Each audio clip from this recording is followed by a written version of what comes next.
In this lesson, we're continuing talking about the Prime Minister and the executive branch of government, moving away specifically from talking about the PM themselves and focusing on some of the other elements of the executive branch. We're going to talk in this lesson about the cabinet. And then the next lesson, what we'll do is talk about the role that is played by government ministers and some of the principles that apply to them as well. Ultimately, we're examining the nature of the cabinet. We'll look at its functions, powers, and structures, and the roles that it plays within the core model of the executive branch of government.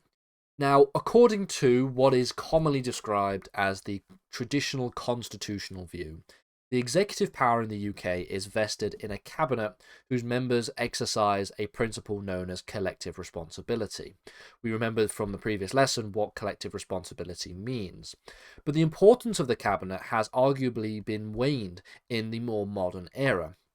We have seen over the years the role of the Prime Minister increase in terms of their power and authority, and something of a decrease in terms of the power and authority of the cabinet system. This does raise questions as to the role the cabinet plays within the constitutional framework of the core executive of the British government, but it also asks questions about essentially the role of the cabinet to this day and the functions that the cabinet could play to this day as well. The cabinet itself, descriptively defined, is a meeting of senior ministers and heads of government departments. It is formally the key decision-making body of the British government. Now, I say here formally because, of course, we've focused on in the last lesson the various theories of executive power and the ways in which we can describe the functionalities of the cabinet as waning over the years and the powers of the Prime Minister increasing.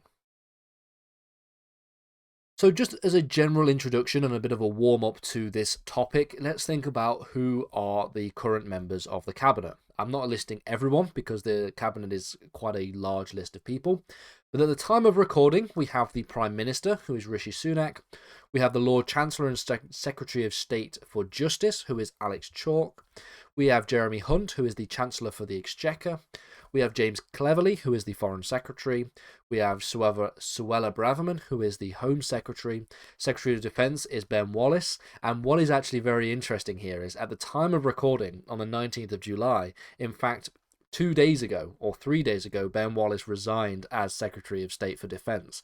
So, in fact, we don't have Ben Wallace as Secretary of State for Defence. And this just goes to show how important it is for politics students to make sure you carry on watching the news as much as humanly possible. Because when this presentation was made, Ben Wallace was a Secretary of State for Defence, but now he is no longer the Secretary of State for Defence. He resigned his post a couple of days ago. I believe it was like the 17th or the 16th of July. So this is the current cabinet -1 at the time of making this lesson. So, of course, be very wary of when new ministers come and go and how the cabinet changes and any kind of reshuffles that exist. But this is just a nice indication of, at the time of recording, on the 19th of July, minus Ben Wallace, of course, this is the current structure of the UK's cabinet. Now, in terms of examining the ways in which the power of the cabinet has changed over the years, specifically how the power of the cabinet has waned over the last few decades, we can cite as evidence of this the frequency and length of cabinet meetings, which have steadily fallen since the 1950s. Then it tended to be twice a week that we would see a meeting of the cabinet in the 1950s, 60s, 70s, and 80s.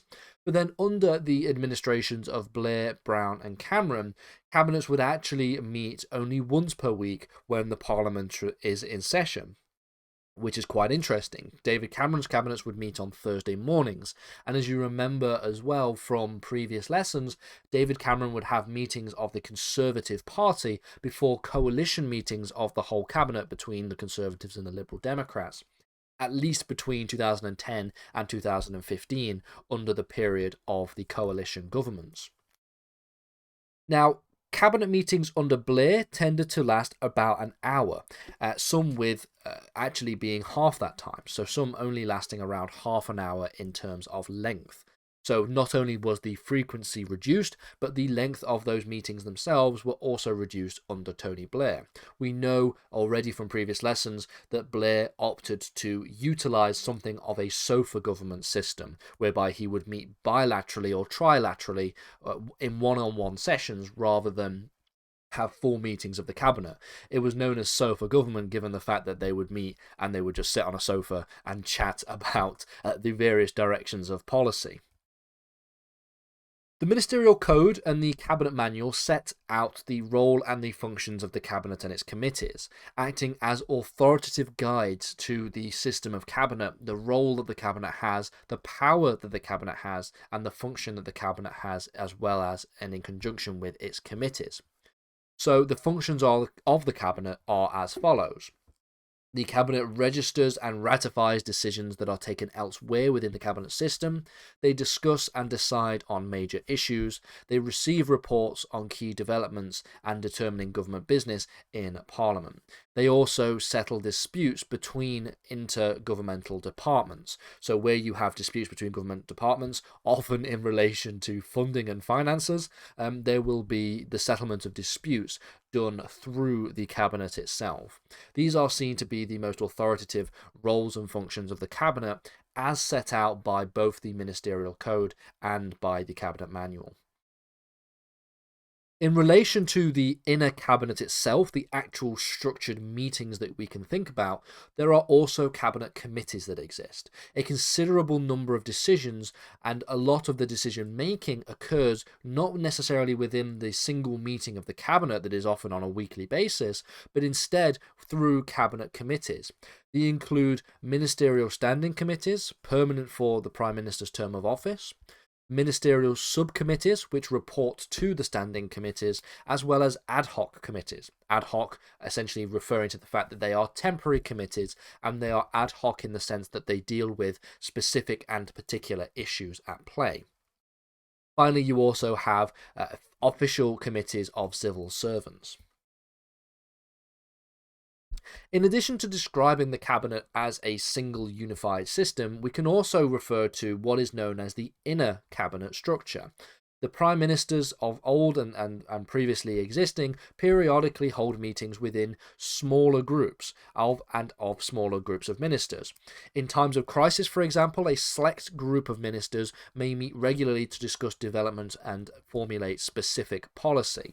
When this happens, the small group is said to be described as the quote-unquote inner cabinet. It could also be known and has been known to have been described in the past as the kitchen cabinet. Examples of inner cabinets include Harold Wilson creating a short-lived inner cabinet to deal with the crisis on sterling. In addition, and more famously during the coalition, the inner cabinet known as the Quad was made up of Cameron, Clegg, Osborne and Alexander. Four of the most important inner workings of cabinets, inner working ministers of the cabinet that existed during the coalition. The Cabinet Office is also an important institution within the broader context of the government and the executive. It was created in 1916 to provide support for the administration of the cabinet system itself.